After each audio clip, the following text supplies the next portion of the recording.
আসসালামু আলাইকুম সুপ্রিয় শিক্ষার্থী সবাইকে আমন্ত্রণ জানাচ্ছি আজকের অনলাইন সেকেন্ড ইয়ার ক্লাসে। আশা করি তোমরা সবাই ভালো আছো। তার সাথে আশা করছি যে তোমরা পড়াশোনার মধ্যেই আছো, কারণ যে টপিকগুলো পড়ানো হচ্ছে সেগুলো খুব ইম্পর্টেন্ট টপিক। এই টপিকগুলো আশা করি তোমরা পড়ছো। যদি তোমরা এখন রেগুলার না পড়ো তাহলে তোমাদের পড়ার যে গ্যাপটা সেটা কিন্তু আরও বেড়ে যাবে। তখন দেখবা যে একবার অনেকগুলো টপিক তোমাদেরকে বুঝতে হচ্ছে। আর ক্লাসগুলোর সাথে সাথে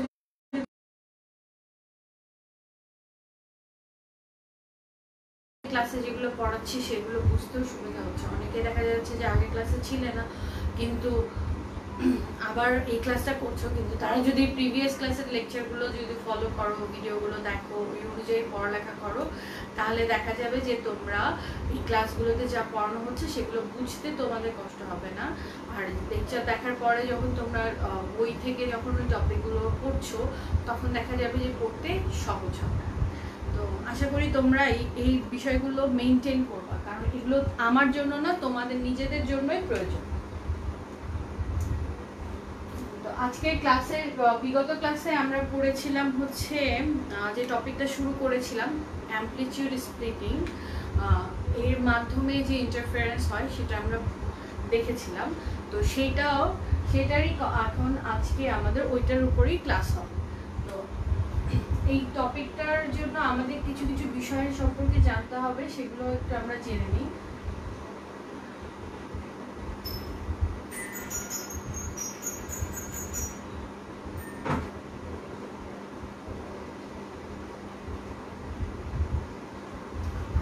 এক্সটার্নাল রিফ্লেকশনটা কি?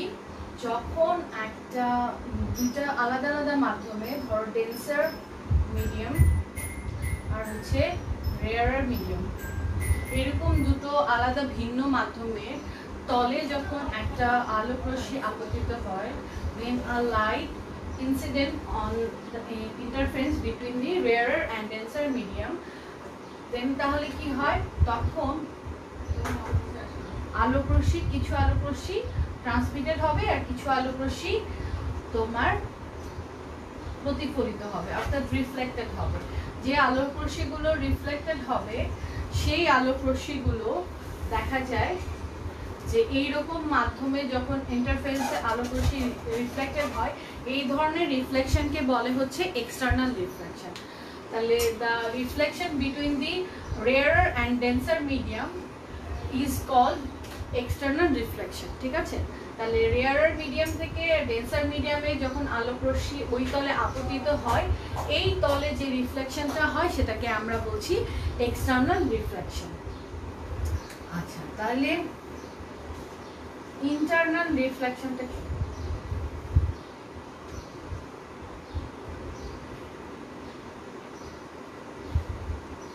আলোক রশ্মি যখন এইরকম ভাবে সিমিলারলি এখন ডেন্সার মিডিয়াম থেকে রেয়ারার মিডিয়ামের তলে আপতিত হচ্ছে, তাহলে এখানে কিন্তু আলোক রশ্মি ডেন্সার মিডিয়ামের তল থেকে রেয়ারার মিডিয়ামের তলে আপতিত হচ্ছে। এই আলোক রশ্মি যখন এই ধরনের ইন্টারফেসে আপতিত হয় তখন দেখা যায় যে ধরনের রিফ্লেকশন হয়, সেই রিফ্লেকশনটাকে আমরা বলবো ইন্টারনাল রিফ্লেকশন। তাহলে ইন্টারনাল রিফ্লেকশনটা কি? Then when a light incident on the interface between the denser and rarer medium, the reflection is called internal reflection. তাহলে এই যে রিফ্লেকশনটা হয় সেই রিফ্লেকশনটাকে আমরা কি বলবো? Internal reflection. ঠিক আছে? তাহলে এক্সটার্নাল রিফ্লেকশনটা কি? যখন রেয়ারার থেকে ডেন্সার মিডিয়ামে আসে, অর্থাৎ হালকা মাধ্যম থেকে ঘন মাধ্যমের তলে আপতিত হয়, ওই তল থেকে যে রশ্মিটা রিফ্লেক্টেড হয় ওই রিফ্লেকশনটাকে আমরা বলছি এক্সটার্নাল রিফ্লেকশন। ঠিক তার উল্টোটা হচ্ছে ডেন্সার থেকে রেয়ারার যখন হয় তখন সেই রিফ্লেকশনটাকে আমরা বলছি ইন্টারনাল রিফ্লেকশন। ঠিক আছে? তাহলে এই রিফ্লেকশনের সময় আলোক রশ্মির ফেজ ডিফারেন্স হবে। ঠিক আছে? ফেজের একটা পার্থক্য হবে। সেই পার্থক্যটা কিরকম হবে সেটা আমরা দেখব। সেইটা দেখব হচ্ছে স্টোকসের রিলেশনের মাধ্যমে। এর পরের টপিকটা হচ্ছে stock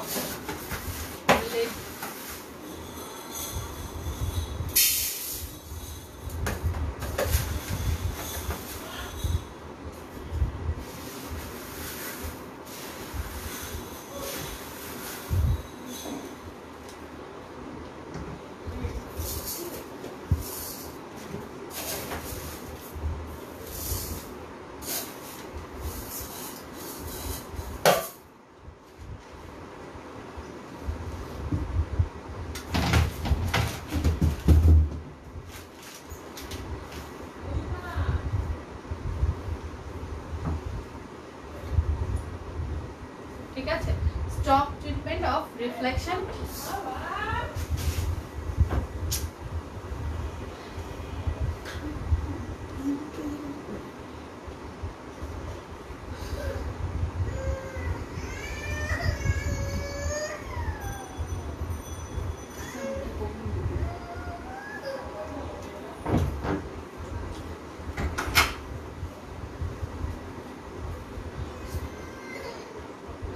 stock treatment of reflection and transmission. তাহলে এক্ষেত্রে কি হবে, স্টক নামক বিজ্ঞানী তার রিফ্লেকশন এবং ট্রান্সমিশনের ক্ষেত্রে একটা থিওরি আছে যে এখানে যখন ইন্টারনাল রিফ্লেকশন হয় বা এক্সটার্নাল রিফ্লেকশন হয় বা ট্রান্সমিশন হয়, সেক্ষেত্রে যে ফেসের শিফটটা হয়, ফেস শিফটটা কীরকম হবে, সেই ফেস শিফটটার উপরে তার যে লটা সেটাকে আমরা বুঝি stock treatment of reflection and transmission.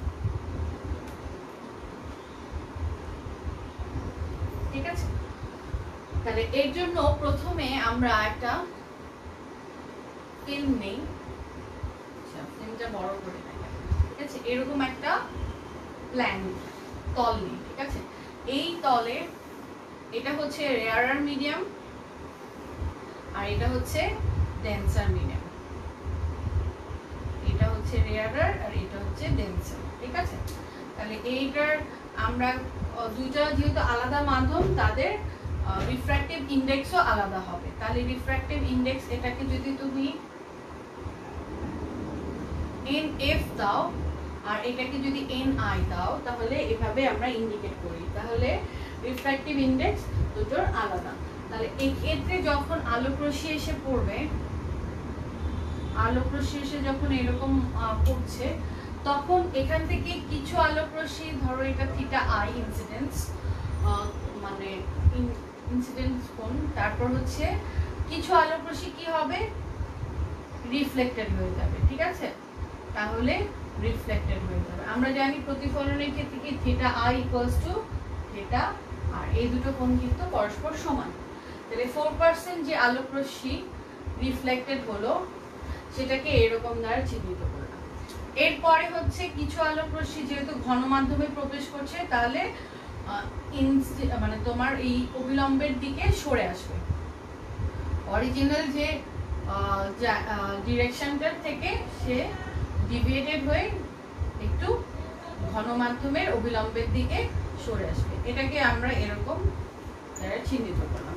ঠিক আছে, তাহলে দেখো এখানে কিছু আলোক রশ্মি আসলো কি ও বিন্দুতে ইনসিডেন্ট হওয়ার পরে কি হচ্ছে, ধরো এটাকে ও বিন্দু দিলাম, ইনসিডেন্ট হওয়ার পরে কিছু আলোক রশ্মি হচ্ছে রিফ্লেক্টেড হয়ে যাবে আর কিছু আলোক রশ্মি ট্রান্সমিটেড হয়ে যাবে।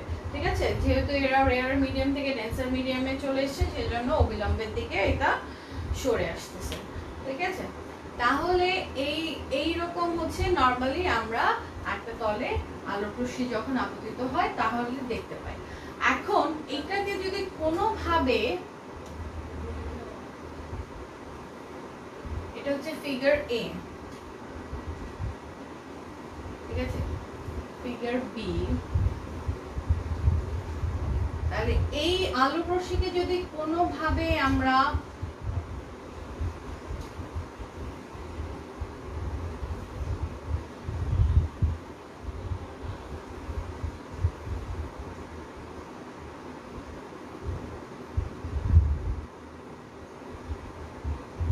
এই দুটো আলোক রশ্মি যে বাহিরে একটা রিফ্লেক্টেড হয়ে গেল, ট্রান্সমিটেড হয়ে গেল, এই আলোক রশ্মিকে যদি কোনোভাবে আমরা এইরকম ভাবে দর্পণের মাধ্যমে আবার রিফ্লেক্ট করাতে পারি, তাহলে কি হয়, দর্পণের উপরে যদি আপতিত করা হয় তাহলে তারা আবার উল্টো দিকে ফেরত আসবে। তাহলে এই আলোক রশ্মি যেটা উল্টো দিকে ফেরত আসতেছে, সেই আলোক রশ্মিগুলোকে আমরা এইভাবে ফার্মিটের ল অনুযায়ী বলতে পারি যে তারা এই দিক দিয়েও আসতে পারতো, এই বিন্দুতে এই দিক দিয়েও আসতে পারতো, বিভিন্ন দিকে অবলম্বন করতে পারতো, কিন্তু বিভিন্ন দিক অবলম্বন না করে ন্যূনতম যে পথে তাদের সময় লাগবে সেই পথটাই অতিক্রম করে। তাহলে এই যে পথে ও গিয়েছে সেই পথটাই তার ছিল ন্যূনতম পথ, তাহলে ওই পথেই ফার্মিটের ল অনুযায়ী সে ফেরত আসবে। ঠিক আছে, তাহলে ফার্মিটের ল অনুযায়ী সে যে পথ অতিক্রম করে গিয়েছিল রিফ্লেকশনে, ওই মিররের উপর আপতিত হয়েছিল, তাহলে ওই পথ দিয়ে আবার ও এইখানে চলে আসবে। তাহলে এটাকে আমরা এরকম ভাবে ইন্ডিকেট করে দিলাম। ঠিক আছে, তারপরে এখানেও একটা দর্পণ নিয়েছি, তাহলে এই আলোক রশ্মি কি হবে, যে পথে ও ওইদিকে ট্রান্সমিটেড হয়েছিল সেই পথেই আবার রিফ্লেক্টেড হয়ে যাবে।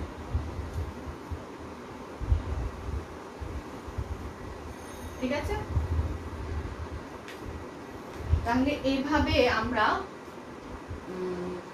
আলোক রশ্মিগুলোকে আমরা কোনভাবে একটা প্রসেসের মাধ্যমে যখন আবার বিপরীত দিকে নিয়ে আসবো, সেক্ষেত্রে তারা ফার্মিটের ল অনুযায়ী যে পথে দিয়ে গিয়েছিল ঠিক সেই পথেই তারা আসবে,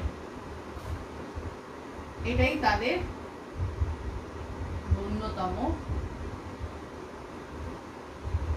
পথ। ঠিক আছে, আচ্ছা আমি ট্রান্সমিশনের জন্য আলাদা একটা কালার ইউজ করছি।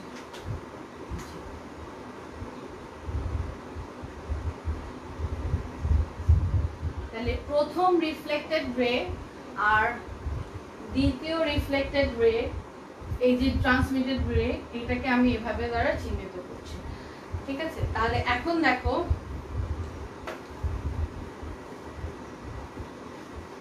এটা ফিগার 1 আর ফিগার এ দাও, এটা এ আর এটা বি। ঠিক আছে, দিয়ে এখন দেখো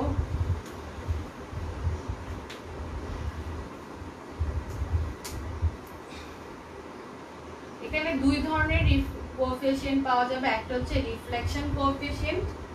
আচ্ছা, এই যে আপতিত আলোক রশ্মি, এটার অ্যামপ্লিটিউড দাও হচ্ছে আই, ই আই। ঠিক আছে, এটার অ্যামপ্লিটিউডকে আমরা ই আই দ্বারা ডিনোট করি।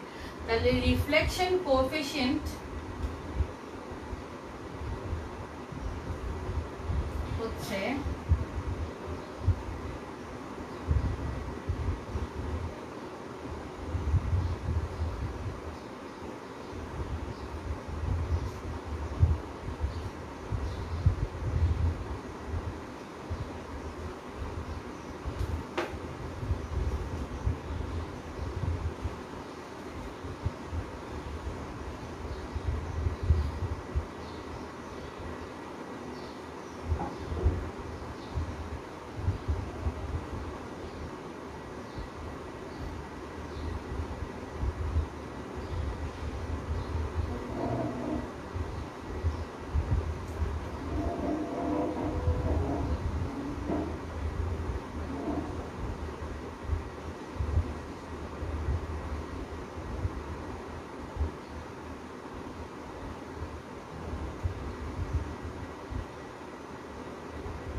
রিফ্লেকশন কোএফিশিয়েন্ট হচ্ছে কি, amplitude of reflected wave divided by total amplitude of incident wave. তাহলে এই রিফ্লেকশন কোএফিশিয়েন্ট কি, অ্যামপ্লিটিউড অফ রিফ্লেক্টেড ওয়েভ, অর্থাৎ রিফ্লেক্টেড ওয়েভের আমরা জানি কি টোটাল অ্যামপ্লিটিউডটা কি, অ্যামপ্লিটিউড স্প্লিটিং এর মাধ্যমে কি হয়ে যাচ্ছে, দুই ভাগে বিভক্ত হয়ে যাচ্ছে। একটা অ্যামপ্লিটিউড কি হচ্ছে এই যে রিফ্লেকশনের জন্য ব্যবহার হচ্ছে, আরেকটা অ্যামপ্লিটিউড কি ট্রান্সলেশনের জন্য ব্যবহার হচ্ছে, তাই তো। তাহলে এই যে আমরা দুই ধরনের অ্যামপ্লিটিউডের ইয়াতে দেখতে পাচ্ছি, সেটার জন্য কোএফিশিয়েন্ট কি রকম হবে, রিফ্লেকশনের জন্য কোএফিশিয়েন্টটা কি হবে, অ্যামপ্লিটিউড অফ রিফ্লেক্টেড ওয়েভ, অর্থাৎ এই রিফ্লেক্টেড ওয়েভের যে amplitude divided by total amplitude of incident wave. তাহলে এই ইনসিডেন্ট ওয়েভের যে টোটাল অ্যামপ্লিটিউড সেটার অনুপাতটাই হচ্ছে রিফ্লেকশন কোএফিশিয়েন্ট। তাহলে এই রিফ্লেকশন কোএফিশিয়েন্ট এটা কি, যদি অ্যামপ্লিটিউড অফ রিফ্লেক্টেড ওয়েভকে তুমি যদি এটা নির্ণয় করতে চাও, এটার ধরো তুমি দিলা হচ্ছে ER, তাহলে এটাকে যদি টোটাল অ্যামপ্লিটিউড যদি EI হয় আর রিফ্লেকশন কোএফিশিয়েন্ট যদি R হয়, তাহলে ER ইকুয়ালস টু কি হবে? EI R। ঠিক আছে, ER কে আমরা EI এর মাধ্যমে অর্থাৎ ইনসিডেন্ট যে টোটাল অ্যামপ্লিটিউড অফ ইনসিডেন্ট ওয়েভের মাধ্যমে যদি প্রকাশ করতে চাই তাহলে এভাবে প্রকাশ করব। ঠিক আছে, তাহলে ER equals to E to the power ER equals to EI into R। তাহলে এটাকে আমরা এরকম ভাবে ডিনোট করে দেই, তাহলে এটার কি আসতেছে? EI R। ঠিক আছে, এরপরে সিমিলারলি এখানে রিফ্লেকশন ট্রান্সমিশনের জন্য আমরা কিছু পাবো। ট্রান্সমিশনের জন্য ট্রান্সমিশন কোএফিশিয়েন্ট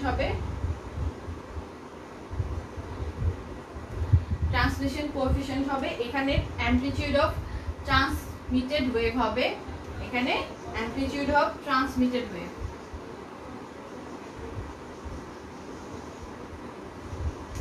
ট্রান্সমিটেড ওয়েভ হবে আবারও সিমিলারলি ওই রকমই থাকবে, amplitude of total amplitude of incident wave. তাহলে ট্রান্সমিশন কোএফিশিয়েন্টের জন্য আমরা কি পাবো? অ্যামপ্লিটিউড অফ ট্রান্সমিটেড ওয়েভ পাবো divided by total amplitude of incident wave. তাহলে এখানে ER এর জায়গায় আমাদের কি বসাতে হবে? ET।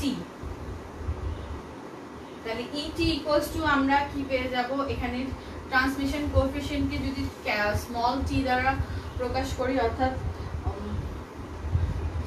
t ইকুয়ালস টু হয়ে যাবে এখানে ET ইকুয়ালস টু হয়ে যাবে EI ইনটু T। ঠিক আছে, তাহলে এভাবে আমরা ট্রান্সমিশন কোএফিশিয়েন্টকে আমরা অরিজিনাল যে টোটাল অ্যামপ্লিটিউড সেই অ্যামপ্লিটিউডের মাধ্যমে এভাবে প্রকাশ করতে পারি। তাহলে এটাকে আমরা দিয়ে দেই হচ্ছে EIT। ঠিক আছে, এই রেটাকে আমরা কি করেছি? আবার মিররের মাধ্যমে তাদের উল্টো দিকে নিয়ে আসছি। ঠিক আছে, এই মিররের মাধ্যমে তাকে উল্টো দিকে বিপরীত দিকে নিয়ে আসছি। এখন এই বিপরীত দিকে তাহলে এখন আমরা দুইটা রে পাচ্ছি, একটা এখান দিয়ে আসছে আবার এখানটা এদিক দিয়ে আসতেছে। তাহলে এই ক্ষেত্রে এখন কি হবে? তাহলে এই পর্যন্ত সবাই আশা করি বুঝছো যে যেটুকু পড়লাম অ্যামপ্লিটিউড কোএফিশিয়েন্ট, রিফ্লেকশন কোএফিশিয়েন্ট এবং ট্রান্সমিশন কোএফিশিয়েন্ট কি সেটা আমরা দেখলাম। এখন দেখো এই যে তোমার অরিজিনাল যে লাইটটা EIR, এটা দেখো এটা এখন কি হবে? এটা কিছু অংশ, এটা দুটো মাধ্যম লিখে রাখি, সেই দুটো মাধ্যম, এটা হচ্ছে NF আর এটা হচ্ছে NI, দুটো আলাদা আলাদা। ঠিক আছে, তাহলে এখন দেখো এই লাইটটা কি হবে? এই লাইটটা কি হবে? এখন এটা 3 নাম্বার ছবি দিয়ে তোমরা লিখবা, আমার এটা 2 নাম্বার ছিল কিন্তু এখন এটা 3 নাম্বার ফিগার হবে হচ্ছে এরকম। এখন এই লাইটটার কিছু অংশ কি হয়ে যাবে?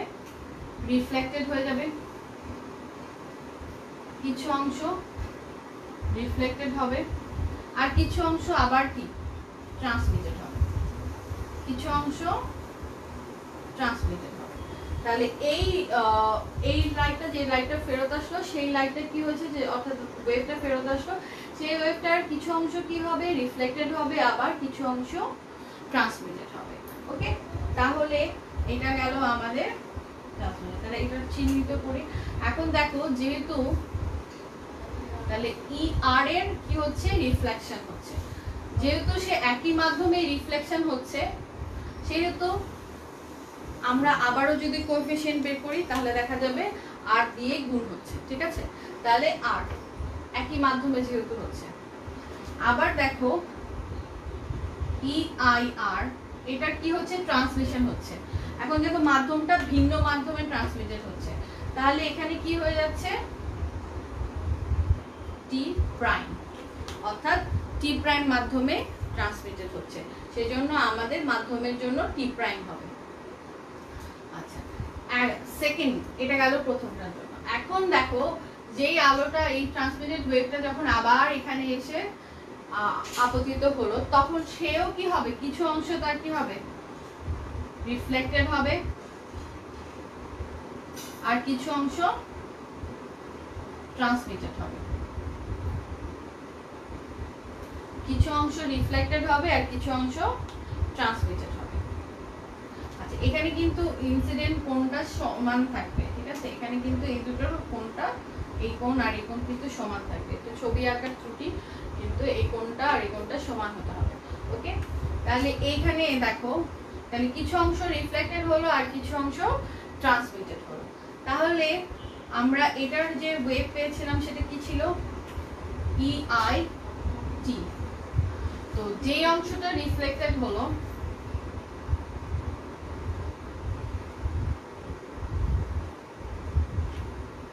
সেটার সাথে এখন আমরা রিফ্লেকশন দিব, যেহেতু এটা কোন মাধ্যমে রিফ্লেক্টেড হয়েছে, ভিন্ন মাধ্যমে, তাহলে এখানে আর প্রাইম।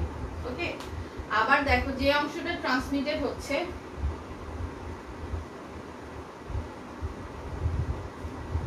সেই অংশটা দেখো,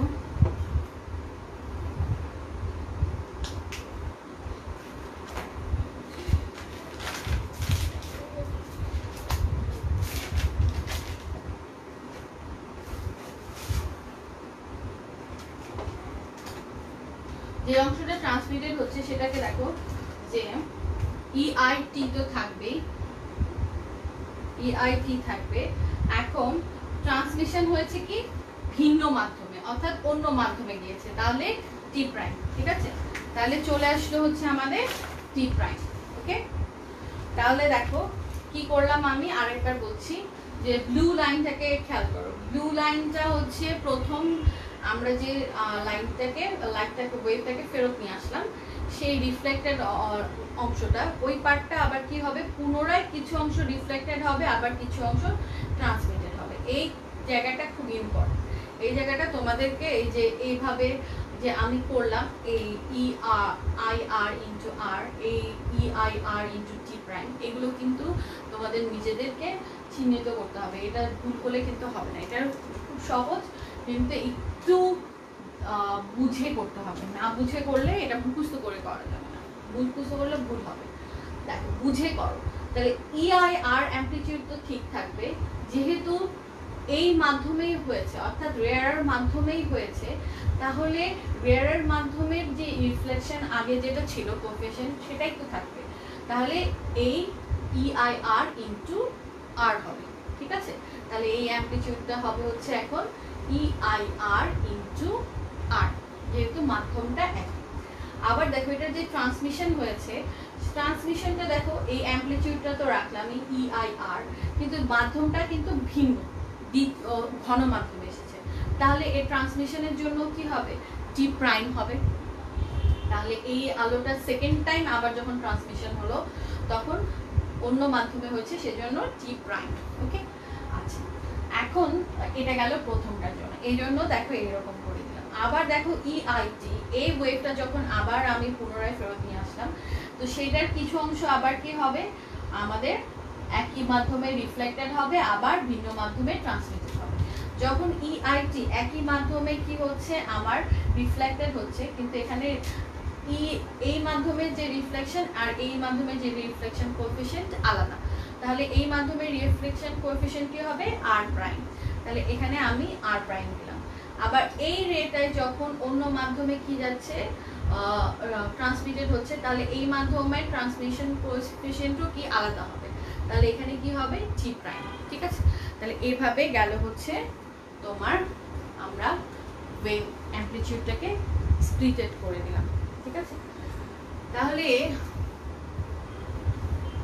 এখন দেখো এইগুলোকে কিন্তু তোমার কথায় তোমাদেরকে লিখতে হবে। আমি যেগুলো বলছি সেগুলো কিন্তু তোমাদেরকে কথা আকারে নিজেদের ভাষা দিয়ে জাস্ট এগুলোকে ব্যাখ্যা করবা, জ্যামিতির মতো সম্পাদ্য যেরকম পড়েছো, যা যা আঁকছো তাই তাই সেই বিষয়গুলোকেই তোমাকে লিখতে হবে। তাহলে দেখবা যে এটা এমন কোনো কঠিন না, এটা অপটিক্সের বিষয়গুলোই খুব এই জন্যই ভালো লাগে যে এখানে তোমার কিছু মুখস্থ করার নেই, তুমি যা বুঝতেছো, যা করতেছো, যা দেখতেছো তাই তোমাকে লিখিত আকারে প্রকাশ করতে হবে, এটারই রিটেন স্ক্রিপ্ট থাকবে তোমার, ঠিক আছে? তাহলে এখানে দেখো এই দুটোর যে যোগফল, তরঙ্গ দৈর্ঘ্যের যোগফল, এই দুটো অ্যামপ্লিটিউডের মানটা কি হবে? এই দুটোর অ্যামপ্লিটিউড হবে যে অরিজিনাল যেখানে আমি অ্যামপ্লিটিউড পেয়েছিলাম, অর্থাৎ এই যে অরিজিনালি এখানে একটা অ্যামপ্লিটিউড, সরি এইখানে অ্যামপ্লিটিউড ছিল কি এটা,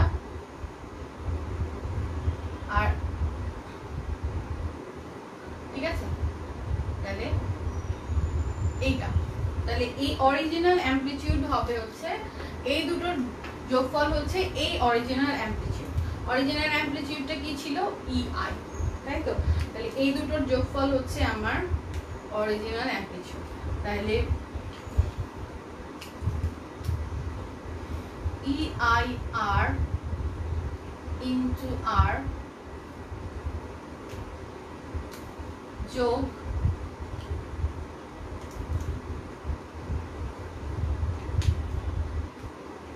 EIT into T প্রাইম, ঠিক আছে? ভিন্ন মাধ্যমের কোএফিশিয়েন্ট, এই জন্য T প্রাইম। তাহলে এই দুটোর যোগফল কি? EI, ওকে, অরিজিনাল যে অ্যামপ্লিটিউডটা ছিল, তাহলে এটার যোগফল। এটাকে দাও তোমরা 1 নাম্বার সমীকরণ। এটাকে আরেকটু ভাঙা যায়, এখানে দেখো এটাকে কি লেখা যায়? EIR square EIT T prime equals to EI। তাহলে এইটা কি হয়ে যাচ্ছে?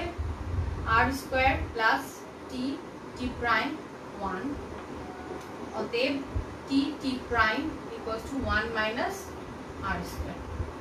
এটাকে তাহলে 1 নাম্বার সমীকরণ দাও, ওটাকে না দিয়ে এটাকে 1 নাম্বার সমীকরণ, ঠিক আছে? তাহলে এটা হচ্ছে আমরা 1 নাম্বার একটা সমীকরণ পেলাম। আচ্ছা, এখন দেখো দ্বিতীয় ক্ষেত্রে যে অ্যামপ্লিটিউড পাচ্ছ, দুটো ওয়েভের যে অ্যামপ্লিটিউড পাচ্ছ, এই দুটো ওয়েভের কিন্তু এখানে কোনো অরিজিনালি কোনো অ্যামপ্লিটিউড ছিল না, ছিল এখানে কোনো লাইটের ওয়েভ ছিল না। অরিজিনালি প্রথম যে ছবিটা ছিল সেখানে কোনো রকম এখানে ওয়েভ ছিল না। তাহলে এই দুটার ওয়েভ ইকুয়ালস টু কি হবে? 0। এই দুটার ওয়েভের অ্যামপ্লিটিউডের যোগফল হবে 0। তাহলে এটার জন্য আমরা করি,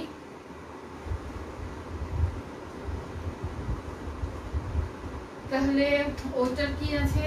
EIR into T প্রাইম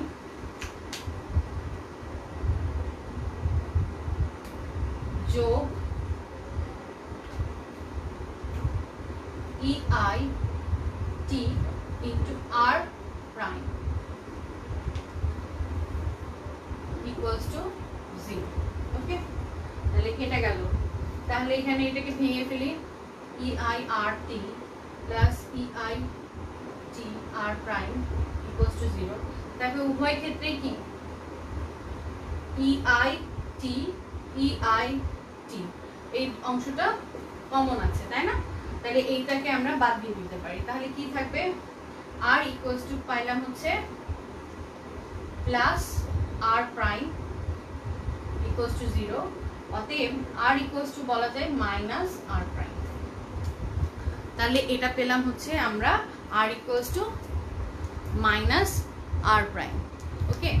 তাহলে এখানে দেখো দুইটা রিফ্লেকশন কোএফিশিয়েন্ট পাচ্ছি, একটা হচ্ছে কি রেয়ার মাধ্যমের জন্য পেয়েছিলাম, আর একটা এটা কি ডেন্সার মাধ্যমে, ঠিক আছে? ডেন্সার মিডিয়াম আর এটা হচ্ছে রেয়ার মিডিয়াম। তাহলে এটাকে 2 নম্বর সমীকরণ দেয়। এই দুটো সমীকরণকেই বলা হয় হচ্ছে Stokes treatment of reflection and transmissions, মানে ঠিক আছে? তাহলে এই দুটো ইকুয়েশনই হচ্ছে স্টোকসের ইকুয়েশন, ঠিক আছে? আমাদের কাঙ্ক্ষিত স্টোকসের ইকুয়েশন। তাহলে এই সেকেন্ড ইকুয়েশনটা দিয়ে দেখো, এখান দিয়ে কিছু একটা বোঝা যায়। এখান দিয়ে দেখো যে এই যে রিফ্লেকশন আর এই রেয়ার মাধ্যমের আর থেকে যে ডেন্সার মাধ্যমের রিফ্লেকশন, এখানে কিন্তু দেখা যায় যে এই রিফ্লেকশনের মধ্যে দেখা যায় যে একটা নেগেটিভ সাইন আছে, অর্থাৎ হচ্ছে তাদের ফেজ শিফটটা হবে কি, ফেজের যে শিফটটা হবে সেটা হচ্ছে 180, অর্থাৎ একটা যদি এরকম হয় তাহলে আরেকটা হবে হচ্ছে এরকম। তাহলে ওয়েভের ফেসটা কি হয়ে যাবে, একটা যদি এইরকম ফেসে আপতিত হয় তাহলে রিফ্লেক্টেড হবে কি এইরকম ফেসে, অর্থাৎ তাদের মধ্যে কত ফেস শিফট হলো 180 ডিগ্রি। ঠিক আছে, তাহলে 180 ডিগ্রি। তাহলে এই যে 180 ডিগ্রি, তাহলে দেখো এখানে যদি ওয়েভ আকারে আমি এটাকে দিতে চাই, ওয়েভ আকারে দেখো এভাবে আপতিত হয়েছে, তাহলে এখানে যদি ক্রেস্ট হয় তাহলে এখানে কি হবে, ট্রাফ থেকে শুরু হবে। তাহলে এটা হচ্ছে আর এটা হচ্ছে আর প্রাইম। তাহলে এদের মধ্যে যে রিফ্লেকশনটা হবে, এই রিফ্লেকশনে যে ফেজ শিফটটা হবে, এটা যদি ক্রাস্টে আপতিত হয় তাহলে ট্রাফ আকারে বের হবে। ঠিক আছে, তাহলে এদের মধ্যে ফেজ শিফট হচ্ছে কত, 180 degree phase difference, phase shift বা ফেজ ডিফারেন্সটা পাচ্ছি কত আমরা, 180 ডিগ্রি। ওকে, তাহলে কিন্তু যদি দেখো ইকুয়েশনটা আছে কি আর মাইনাস আর প্রাইম, কিন্তু এখানে আর minus R prime minus R prime নাই, অর্থাৎ হচ্ছে এই মাধ্যমে যে আলোক রশ্মিটা ইন্টারনাল মাধ্যমে, অর্থাৎ হচ্ছে ডেন্সার টু রেয়ারার, এটা রেয়ারার মাধ্যম মিডিয়াম, ডেন্সার মিডিয়াম টু রেয়ারার মিডিয়ামে যে আলোক রশ্মি যদি রিফ্লেক্টেড হয়, অর্থাৎ ইন্টারনাল রিফ্লেকশন, এটা কি এক্সটার্নাল রিফ্লেকশন, কিন্তু ইন্টারনাল রিফ্লেকশন যদি হয়, যদি ইন্টারনাল রিফ্লেকশন হয় তখন কিন্তু দেখো যে আর প্রাইম মাইনাস আর প্রাইম কিন্তু আমাদের পাই নাই, আমরা পেয়েছি আর মাইনাস আর প্রাইম, আমরা পাই নাই আর প্রাইম মাইনাস আর প্রাইম, এটা কিন্তু আমাদের পাই নাই, এটা বাদ। তাহলে এইটার মাধ্যমে কি হচ্ছে, তার মানে এখানে কোনো ফেজ শিফট হবে না, অর্থাৎ এখানে যদি আলোক রশ্মি এরকম করে ট্রাফে এখানে আসে তাহলে এখান থেকেও এইরকম ট্রাফেই বের হবে। ঠিক আছে, তাহলে এখানে যে রিফ্লেকশনটা হবে, এখানে যদি ট্রাফ হয় তাহলে এখানেও ট্রাফ হবে, এখানে যদি ক্রেস্ট হয় এখানেও ক্রেস্ট হবে। এই জিনিসগুলো কিন্তু খুবই মজার এবং এগুলো বুঝলে ভালো লাগবে, না বুঝলে ভালো লাগবে না। তাহলে এই জিনিসটা কি হচ্ছে, এক্সটার্নাল রিফ্লেকশনের ক্ষেত্রে ফেজ শিফট হয়, ইন্টারনাল রিফ্লেকশনের ক্ষেত্রে কোনো ফেজ শিফট হয় না।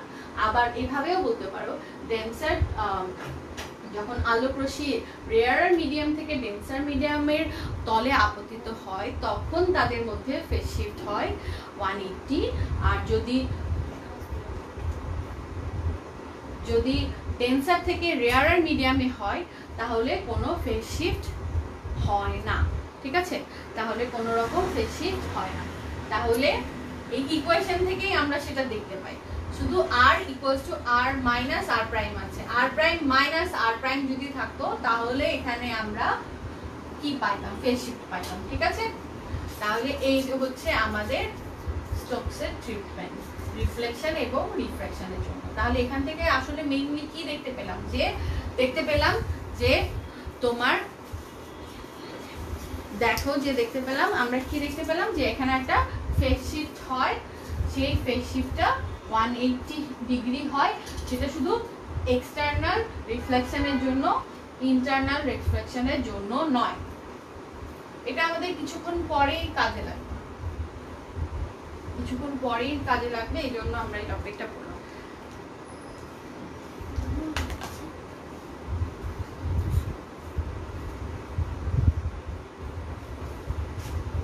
আচ্ছা, এই পর্যন্ত যারা দেখছো তাদের যদি কোনো কোশ্চেন থাকে অবশ্যই কোশ্চেন করবা, তাহলে আমি তোমাদেরকে সেটা উত্তর দিয়ে দিতে পারবো, এখনই দিয়ে দিতে পারবো যদি তোমাদের কোনো প্রবলেম থাকে।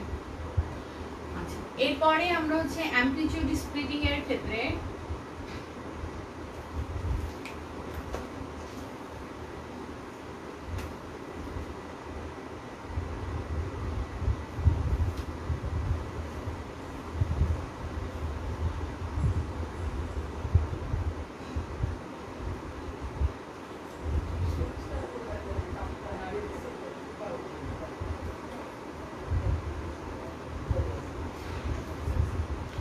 অ্যামপ্লিটিউড স্প্লিটিং এর ক্ষেত্রে কিরকম ফ্রিঞ্জ হবে সেটা আমরা এখন দেখবো। ঠিক আছে, এটার জন্য আমাদের প্রথমে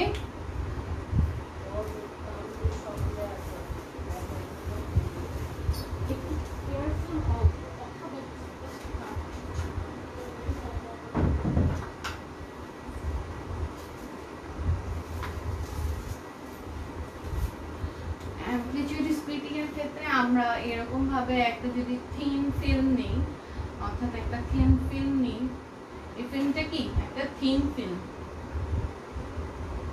আচ্ছা, এটার ডি হচ্ছে তার থিকনেস। আচ্ছা, এক্ষেত্রে একটা সোর্স, লাইট সোর্স, এখান থেকে এস, এখান থেকে যখন আলোক রশ্মি এসে পড়ছে,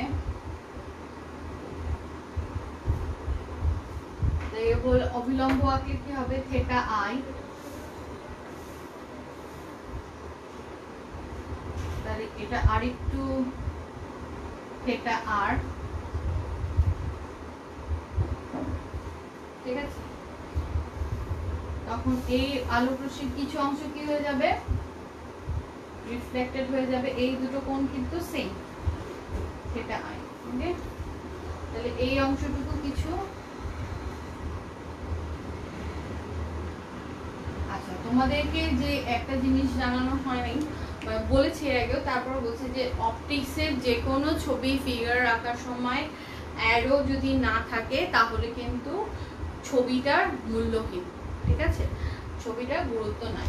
তো ওই এই জন্য এইটার ক্ষেত্রে অবশ্যই অ্যারো দিতে হবে, না হলে বোঝা যাবে না কি আলোক রশ্মি কোনটা ঢুকছে, কোনটা প্রবেশ করছে, কোনটা বের হচ্ছে, এগুলো কিছুই বোঝা যাবে না। সেই জন্য আমাদেরকে অবশ্যই এই জিনিসগুলো খেয়াল রাখতে হবে যে অ্যারো যাতে আমরা এই বিষয়গুলো যাতে বাদ না দিই।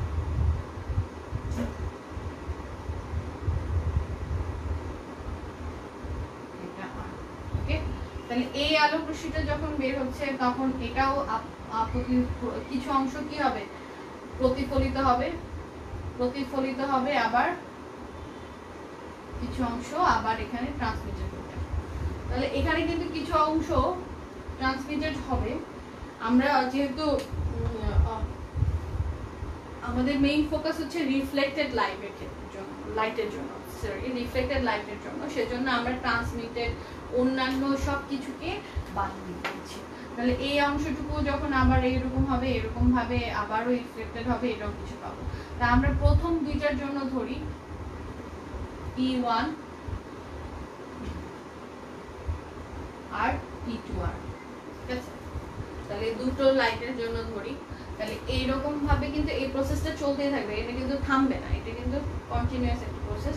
একটা সময় এটা ইয়া হয়ে যাবে, যেহেতু আলোক রশ্মি কি হচ্ছে 4% অনলি রিফ্লেক্টেড হবে, এটারও আবার যদি পার্সেন্টেজ 4% হয় তাহলে এটারও আবার কি হবে, এটারও যদি 4%, আলটিমেটলি এরকম 4 করতে করতে দেখা যাবে যে 4% নিতে নিতে আলটিমেটলি আরো নিচের দিকে আলোক রশ্মি আমরা পাবো না। তো প্রথম যে ক্ষেত্রে দুটো পাচ্ছি, আলোক ওয়েভ দুটো পাচ্ছি, সেটা নিয়ে আমরা হিসেব করি, কনসিডার করি কিভাবে ফ্রিঞ্জ পাওয়া যায়।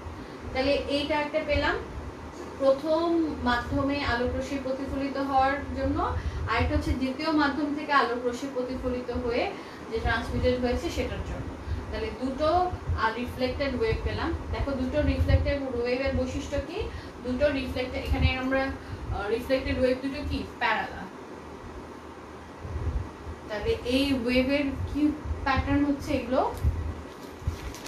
প্যারালাল,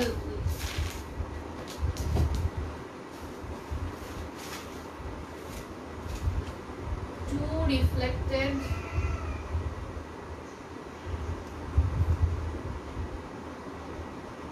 rays are parallel, ঠিক আছে। এখানে যে সোর্সটা ইউজ করেছি সেই সোর্সটা মনোক্রোম্যাটিক সোর্স,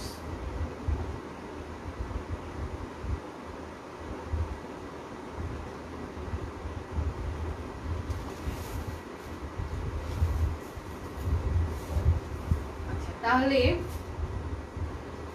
এই দুটো ওয়েভকে আমরা কি করব, যেহেতু এটা প্যারালালে আছে, ধরে নিই আমরা অসীমে এরা মিলিত হচ্ছে, অসীমে পি পয়েন্টে এরা মিলিত হবে, ঠিক আছে। অসীমে পি পয়েন্টে যদি একটা টেলিস্কোপ রাখো বা ডিটেক্টর রাখো, যে ডিটেক্টরের মাধ্যমে তুমি দেখতে চাও রেটাকে, বা টেলিস্কোপ রাখো, ধরে নিই এটা অসীমে অবস্থিত, সেইখানেই আমরা দেখব যে এটা মিলিত হবে।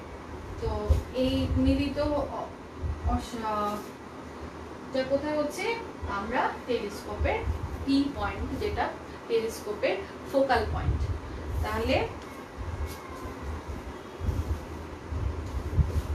the rays are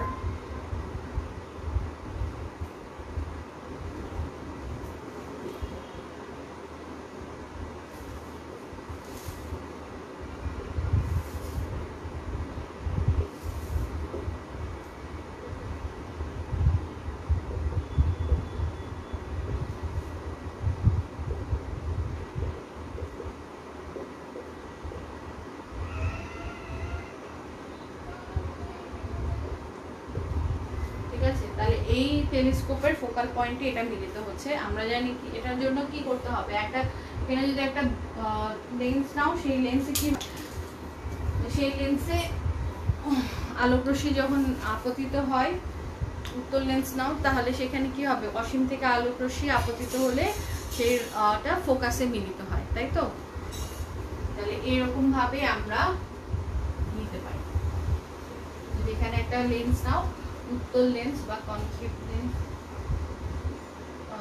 একটা লেন্স নাও, তাহলে এটা অসীম থেকে আগত আলোক রশ্মিগুলোকে কি করবে, ফোকাল পয়েন্টে মিলিত করবে।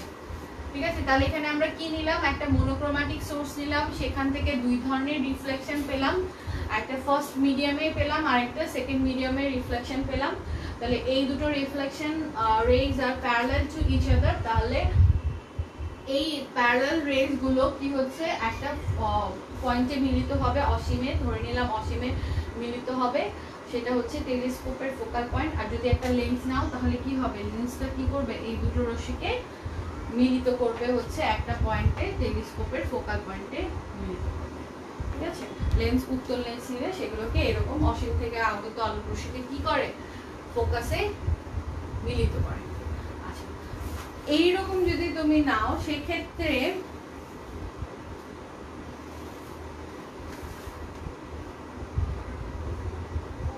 the path difference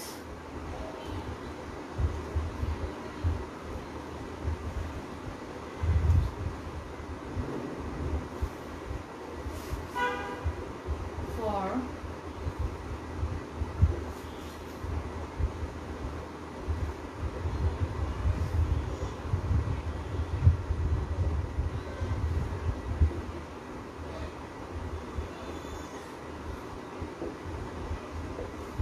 তাহলে এই পাথ ডিফারেন্স আমরা যদি ডেল দ্বারা চিহ্নিত করি, পাথ ডিফারেন্সটা কি পাবো, যদি এটা হয় N I medium, sorry mu I বা এন আই, আর এটা যদি এন এফ মিডিয়াম হয়, তাহলে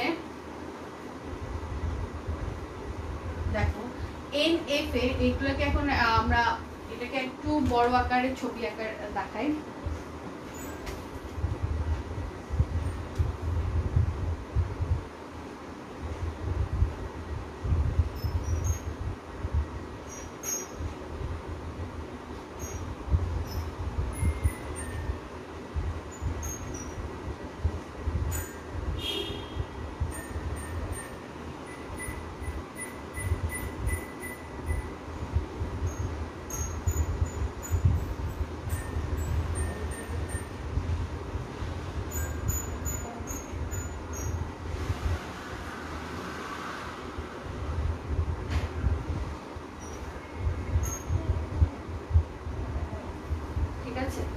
তাহলে এইরকম ভাবে আলোক রশ্মি এসে পড়লো, ওই ছবিটাকে আমি একটু ব্রডলি আঁকছি, কারণ এটা আমাদের লাগবে একটু পরে।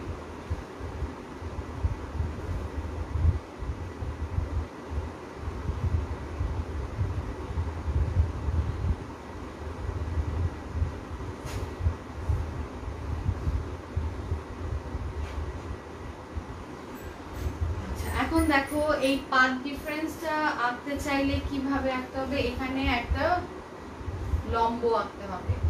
এই রেটা যেখান দিয়ে গেছে এ, প্রথম যে রিফ্লেক্টেড ওয়েভ সেটা থেকে একটা এখানে ডি পয়েন্ট থেকে এখানে একটা লম্ব আঁকলাম, ঠিক আছে, ডিসি এঁকে দিলাম। এখন দেখো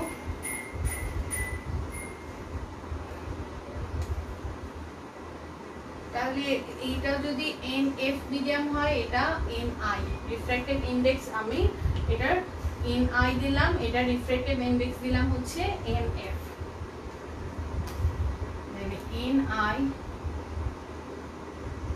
refracted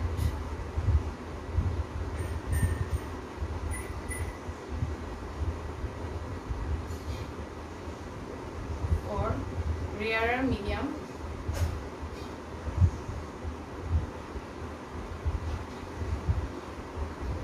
NF is refractive index for denser medium। ঠিক আছে, তাহলে রেয়ার মিডিয়ামের জন্য রিফ্র্যাক্টিভ ইন্ডেক্স NI এবং NF হচ্ছে রিফ্র্যাক্টিভ ইন্ডেক্স ফর ডেন্সার মিডিয়াম। ওকে, তাহলে পাথ ডিফারেন্সটা কিভাবে বের করব? দেখো, রেয়ার ডেন্সার মিডিয়ামে আলোক রশ্মি সেকেন্ড যেটা, সেটার কতটুকু পথ অতিক্রম করেছে? AB, তারপরে BC। ঠিক আছে, তাহলে এখানে রিফ্র্যাক্টিভ ইন্ডেক্স ছিল কি? NF। তাহলে দ্বিতীয় মাধ্যমে ডেন্সার মিডিয়ামের রিফ্র্যাক্টিভ ইন্ডেক্স দিয়ে আমার এটা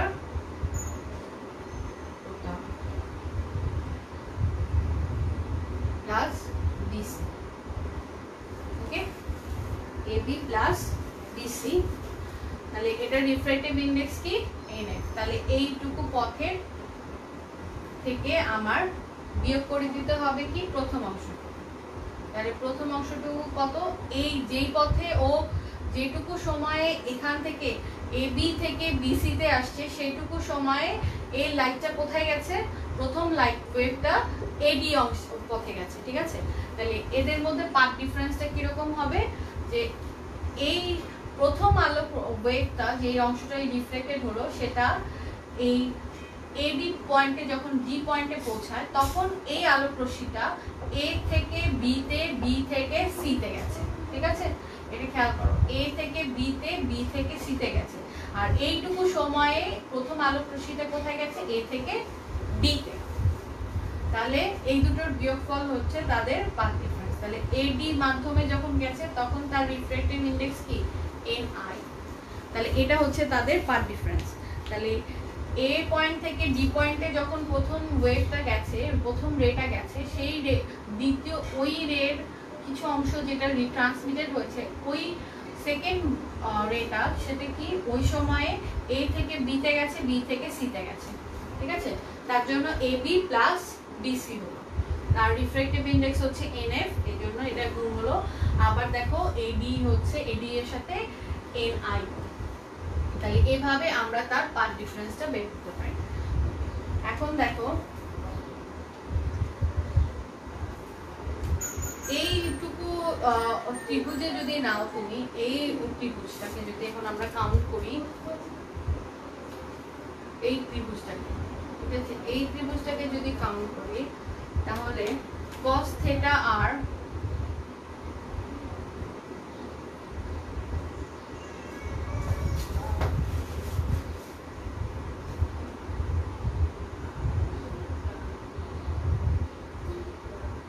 বা এটাকেও যদি বলতে পারো, বা এটাকে মধ্যবিন্দু দিয়ে ভাগ করে দিতে পারো। এটাকে আমরা এটা একটা কাজ করি, এটা এই ত্রিভুজটা না নিয়ে এই অংশটুকু, ঠিক আছে, দেখো এটাকে আমরা মধ্যবিন্দুতে ভাগ করে দিলাম। এই যে সেকেন্ড যে আমাদের অংশটা আছে, অর্থাৎ A B C, তাহলে এটাকে আমরা মধ্যবিন্দুতে ভাগ করে দিলাম। এটা যদি হয় থেটা r, তাহলে এটাও কি হবে? থেটা r, কারণ বিপ্রতিকোণ, তাই না? তাহলে এখানে এটাকে m পয়েন্ট দেই, m পয়েন্ট দিলাম। ঠিক আছে, তাহলে BM। তাহলে এই অংশটুকু দিই যদি ত্রিভুজ, এই অংশটুকু ত্রিভুজ যদি নেই, অর্থাৎ ফর ট্রায়াঙ্গেল ABM, ABM এর জন্য কি হচ্ছে? cos θ সমান সমান কি বলা যায়?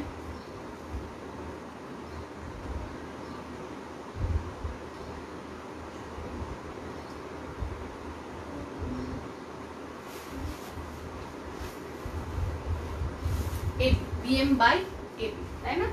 BM বাই এখন বিএম সমান সমান কি আগেই বলেছি এটা থিকনেস কি ডি, তাহলে BM equals to D by AB. তাহলে এবি ইকুয়ালস টু কি লেখা যায়, এবি ইকুয়ালস টু লেখা যায় হচ্ছে D by cos theta R.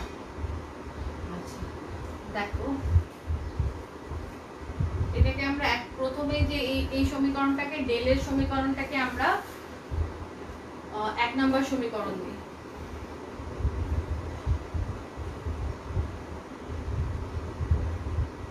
আচ্ছা তাহলে এই 1 নম্বর সমীকরণে এর জন্য আমরা এখন এবি এর মানটা পেয়ে গেলাম, ঠিক আছে, এবি এর মানটা পেয়ে গেলাম।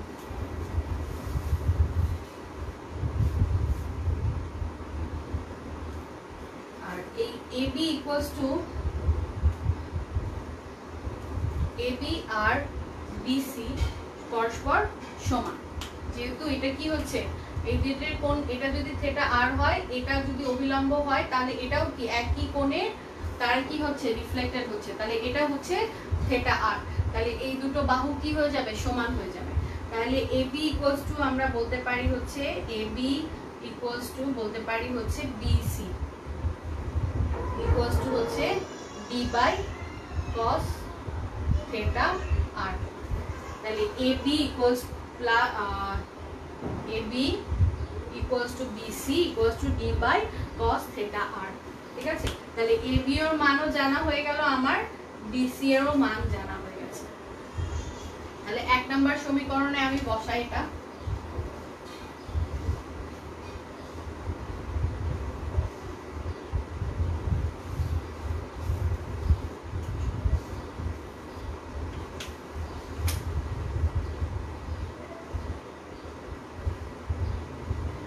NF equals to একই মান d by cos theta r plus d by cos theta r, আর এখানে থাকবে কি minus ni a d, ঠিক আছে। তাহলে 2d nf cos theta r minus ni ad। এখন এই ad এর একটা কনভেনিয়েন্ট ভ্যালু আমাদেরকে বের করতে হবে, ঠিক আছে। ad এর ভ্যালু একটা বের করতে হবে যাতে এরকম ভাবে আমরা এটার সাথে যোগ বিয়োগ করতে পারি, কারণ এখন এই অবস্থায় তো এটার সাথে আমরা যোগ বিয়োগ কিছুই করতে পারছি না। তাহলে এর জন্য যেটা করতে হবে,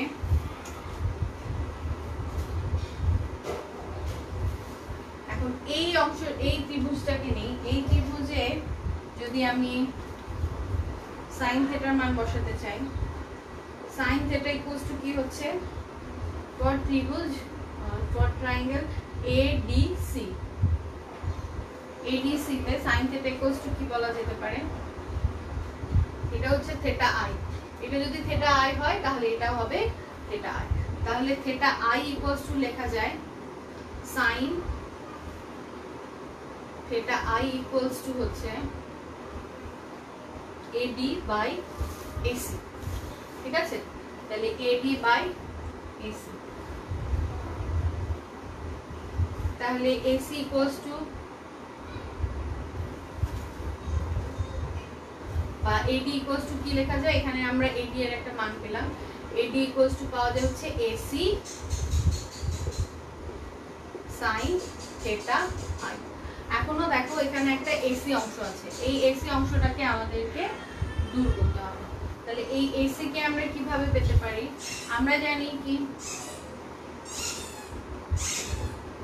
স্নেলের সূত্র, according to snails law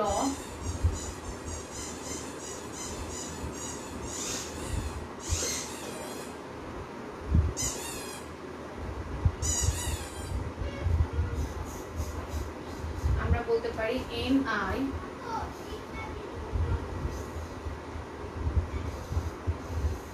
by nf by ni sin theta i minus sin theta f, তাই না, এটা হচ্ছে স্নেলের সূত্র। এখন দেখো আমাদের sin theta i এর মান জানা আছে,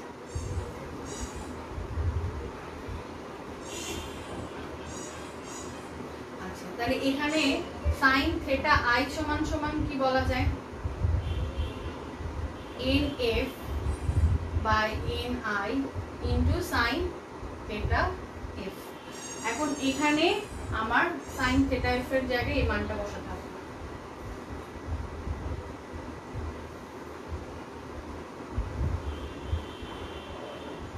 তাহলে AD এর ক্ষেত্রে আমরা এখন বলতে পারি AD ইকুয়ালস টু হচ্ছে, আগে ছিল কি AC sin theta i, তাহলে এখন sin theta i এর মানটা বসাই AC nf ni into sin theta f না বলে এটাকে বলো sin theta, আচ্ছা বল লিখে দিও theta theta f, ঠিক আছে এটা বললাম। theta r বলতে পারো কারণ আমরা এটাকে theta r দ্বারা ডিনোট করেছি, সরি এটা theta r ওকে।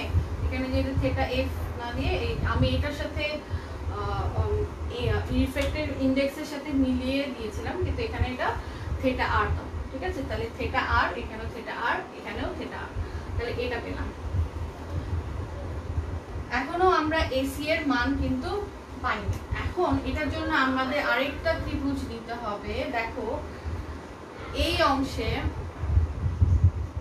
এই পুরোটা অংশ যদি দিই তাহলে এখানে দেখা যাচ্ছে দুটো ত্রিভুজ আছে, তাই না, ABM ত্রিভুজ আর বলতে পারো MBC ত্রিভুজ MBC, দুটোর ক্ষেত্রেই tan theta r কিন্তু সেম, ঠিক আছে। তাহলে এখান থেকে আমরা tan theta r equals to বের করতে পারি হচ্ছে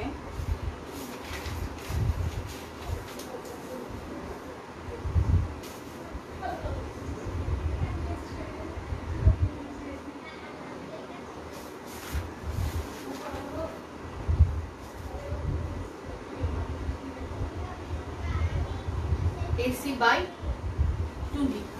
এটা কিভাবে বের করতে হয় সেটা তোমরা নিজেরা করবে, আমি দেখিয়ে দিলাম যে দুইটা ত্রিভুজে অংশে ভাগ করবা, ঠিক আছে। তাহলে tan theta নিবা দুটোর জন্যই, তাহলে দেখা যাবে যে কি পাওয়া যাবে, এইরকম আসবে tan theta r equals to হচ্ছে AC ডিভাইডেড বাই 2D, ওকে। তাহলে AC ইকুয়ালস টু পাওয়া যায় হচ্ছে 2D tan theta r, ওকে। তাহলে tan theta নিলে কি পাওয়া যাবে, 2D tan theta r। তাহলে AC এর মান এখন আমরা পেয়ে গেলাম, AC এর মান, যে কাঙ্ক্ষিত AC এর মান এখন আমরা পেয়েছি। তাহলে এই সমীকরণে এখন AC এর মানটা আমরা বসিয়ে দিই। তাহলে এই সমীকরণে যদি এখন AC এর মানটা বসাই তাহলে কি দাঁড়াবে,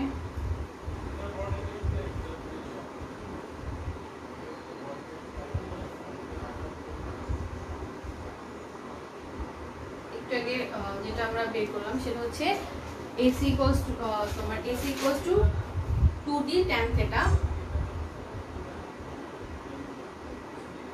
r into NF NI sin theta r, ঠিক আছে।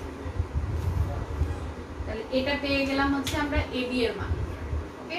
তাহলে এখানে আমাদের AD এর মানটা বসাই দিই। তাহলে এই ছবিটা এখন মুছে দিতে পারি কারণ এই ছবিটার কাজ শেষ।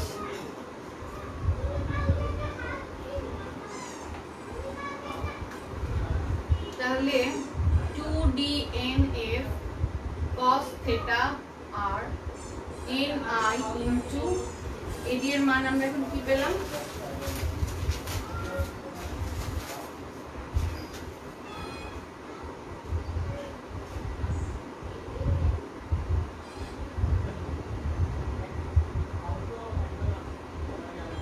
NF NI sin theta r into 2D tan theta r, ঠিক আছে। তাহলে এটা পেলাম।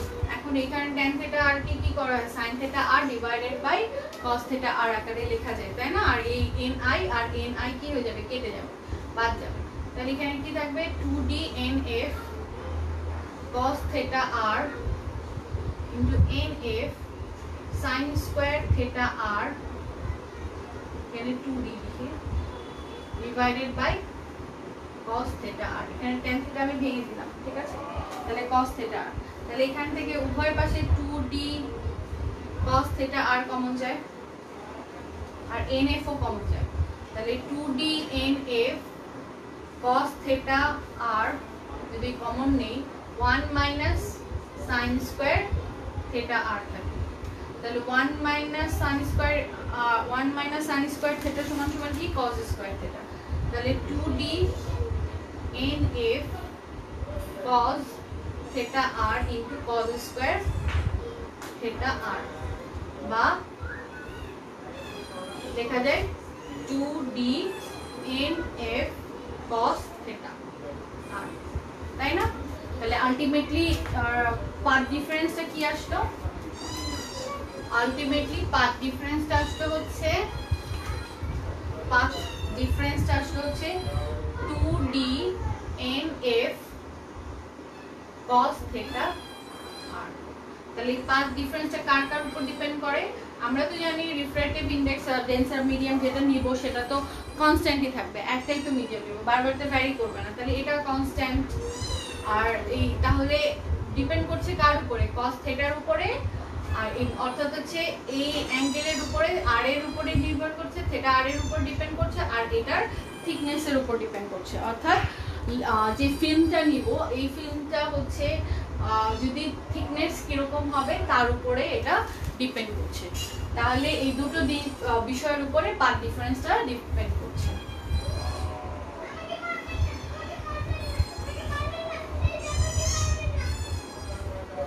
আচ্ছা, এখন দেখো এখান থেকে আমরা ফেজ ডিফারেন্সও বের করতে পারি, তাই না? ফেজ ডিফারেন্স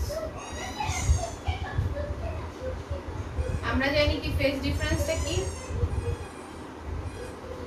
ফেজ ডিফারেন্স হচ্ছে 2m পাই, তাই না? ফেজ ডিফারেন্স হচ্ছে ম্যাক্সিমাম। ফেজ ডিফারেন্সটা কি? 2 pi by lambda into path difference, আমাদের path difference 2 pi by lambda into path difference. Okay, তাহলে এখানে আমরা হচ্ছে ফেজ ডিফারেন্সটা জানি হচ্ছে 2 পাই বাই ল্যামডা, অর্থাৎ হচ্ছে 2 পাই বাই ল্যামডা কি, k propagation factor, the wave factor যেটাই বলো না কেন, এই k equals k into path difference, বা k এর মান হচ্ছে 2 pi by lambda into del. তাহলে এখানে কি আসলো, 2 পাই বাই ল্যামডা, এখানে আগে ছিল ডেল এর মান 2d, তাহলে 4 পাই d nf, এখানে যদি ল্যামডাকে ল্যামডা নট দ্বারা ডিনোট করো তাহলে lambda not into cos theta r, এটা হচ্ছে আমাদের ফেজ ডিফারেন্সের মান। এখন দেখো অরিজিনালি ফেজ ডিফারেন্সটা কি, তাহলে এখানে একটা ফেজ ডিফারেন্স পাওয়া যাচ্ছিল কি, আমরা জানি যে দুইটা ফেজ, এই যেহেতু দেখো রেয়ার মিডিয়াম থেকে ডেন্সার মিডিয়ামে আলোক রশ্মি আপতিত হয়ে রিফ্লেক্ট হয়েছে, তাহলে এখানে কি হবে, একটা ফেজ শিফট হবে, 180 ডিগ্রি একটা ফেজ শিফট হবে। তাহলে ফেজ ডিফারেন্স তাহলে আরেকটা অংশ যুক্ত হচ্ছে, তাহলে নেট ফেজ ডিফারেন্সটা কি হবে, যেহেতু এখানে এক্সটার্নাল একটা রিফ্লেকশন হচ্ছে দুটো ভিন্ন মাধ্যমের জন্য, rare medium to denser medium, তাহলে নেট ফেজ ডিফারেন্সটা কি হবে, del equals to 4 pi dnf by lambda not cos theta r plus minus pi, অর্থাৎ যদি এটা পাইটা কি হতে পারে 180 ডিগ্রি প্লাস হতে পারে, আবার মাইনাসও হতে পারে, ফেজ ডিফারেন্স মাইনাসও হতে পারে প্লাসও হতে পারে। তাহলে এটা হচ্ছে আমাদের ফেজ ডিফারেন্স। আর এই যে পাইয়ের মানটা, এই মানটা ইনম্যাটেরিয়াল, অর্থাৎ হচ্ছে ম্যাটেরিয়ালের উপরে ডিপেন্ড করে না, ম্যাটেরিয়াল কিরকম হবে তার উপরে ডিপেন্ড করছে না। তাহলে এটার আমরা হিসেবে সুবিধার জন্য এটাকে আমরা মাইনাস চিহ্নটাকেই আমরা পরবর্তীতে কাউন্ট করব। এখন যদি আমরা এখনো কিন্তু আমরা ফ্রিঞ্জের ইকুয়েশন পাইনি, তাই না? ফ্রিঞ্জের জন্য কিরকম হবে সেটা আমরা এখনো দেখি নাই।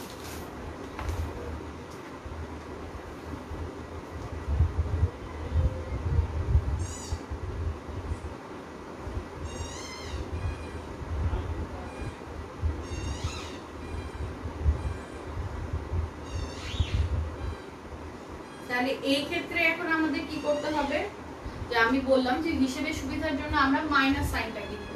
তাহলে আমরা জানি ফর ম্যাক্সিমা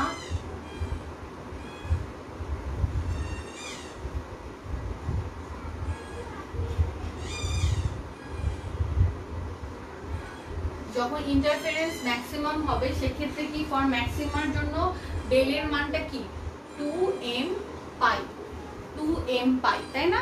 ডেলের মান হচ্ছে 2m pi.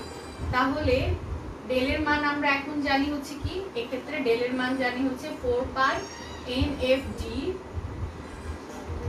Divided by lambda not cos theta আর। আগেই বললাম হিসেবে সুবিধার জন্য আমরা নেগেটিভ চিহ্নটাকে ইকুয়েশন সহজ করার জন্য আমরা নেগেটিভ চিহ্নটাকে নিলাম। তাহলে এখানে 2m পাই হবে, ঠিক আছে? তাহলে 4 pi nfd into lambda not cos theta আর 2m পাই প্লাস পাই, বা এটাকে লেখা যায় কি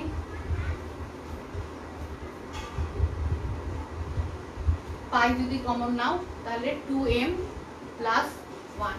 তাহলে এখানেও একটা পাই আছে, এখানেও একটা পাই আছে, এটা কেটে যাবে। তাহলে কি থাকবে,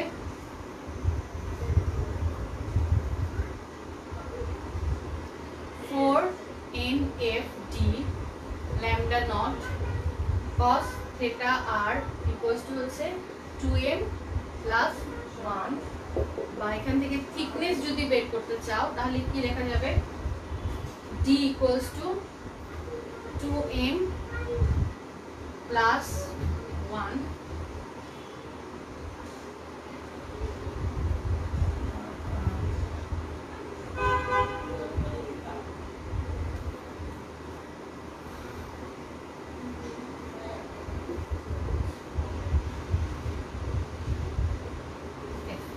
ঠিক আছে?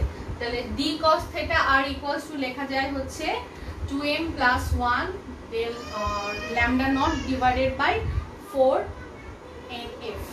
এখানে nf কি refractive index for denser medium আর এটা হচ্ছে wavelength, যে সোর্সটা নিয়েছিলাম মনোক্রোম্যাটিক সোর্স তার wavelength। তাহলে এইটাকে আমরা এই দুটোকে কম্বাইনলি একটা ল্যামডা f দ্বারা ডিনোট করা যায়, ল্যামডা f দ্বারা ডিনোট করা যায়। তাহলে এটাকে বলা এখানে ল্যামডা f ইকুয়ালস টু হচ্ছে ল্যামডা নট বাই nf, ঠিক আছে? তাহলে এইটা হচ্ছে আমাদের d cos theta for maximum. তাহলে ম্যাক্সিমাম ইন্টারফারেন্সের ক্ষেত্রে ফ্রিঞ্জের ইকুয়েশনটা আমরা এরকম পাবো, ঠিক আছে? আচ্ছা, আর তাহলে মিনিমামের ক্ষেত্রে একই রকম ভাবে ফর মিনিমা এখানে কি হয়ে যাবে, মিনিমামের জন্য আমরা আগে জানি 2m plus 1 পাই। তাহলে এখানে যদি জাস্ট এখানে 2m প্লাস পাই এরকম যদি সলভ করতে থাকো তাহলে এখানে যে cos থিটা d cos থিটার মান পাবো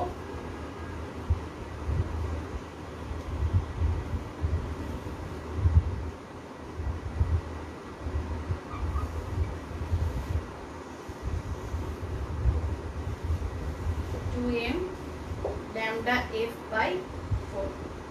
তাহলে এটা হচ্ছে মিনিমাম ইন্টারফারেন্সের জন্য, যখন মিনিমাম হবে তখন আমরা অর্থাৎ অন ডার্কের জন্য ডার্ক ফ্রিঞ্জের জন্য d cos theta r equals to 2m lambda f by 4 পাবো। আর ব্রাইট ফ্রিঞ্জের জন্য অর্থাৎ আর 2m plus 1 lambda f by 4 পেলাম, তাই তো?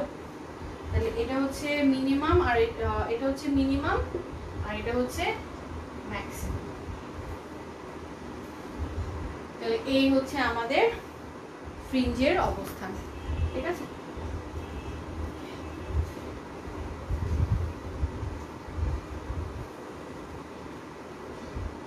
এখন দেখো এখানে কিন্তু এই যে তোমার এখানে যে থিকনেসটা, এই থিকনেসটা কিন্তু আমরা অলওয়েজ সেম নিয়েছি। তাহলে এই থিকনেসটা অলওয়েজ সেম থাকলে এখানে তার উপরে নির্ভর করবে ফ্রিঞ্জের অবস্থা। এই ফ্রিঞ্জের অবস্থা নির্ভর করবে হচ্ছে তোমার থেটা আর এর উপরে, অর্থাৎ যে অ্যাঙ্গেলে এটা রিফ্লেক্টেড হবে সেই অ্যাঙ্গেলের উপরে এটা ডিপেন্ড করবে। তাহলে এই অ্যাঙ্গেলটা হচ্ছে যদি আমরা কনস্ট্যান্ট নেই সেক্ষেত্রে কিরকম হবে?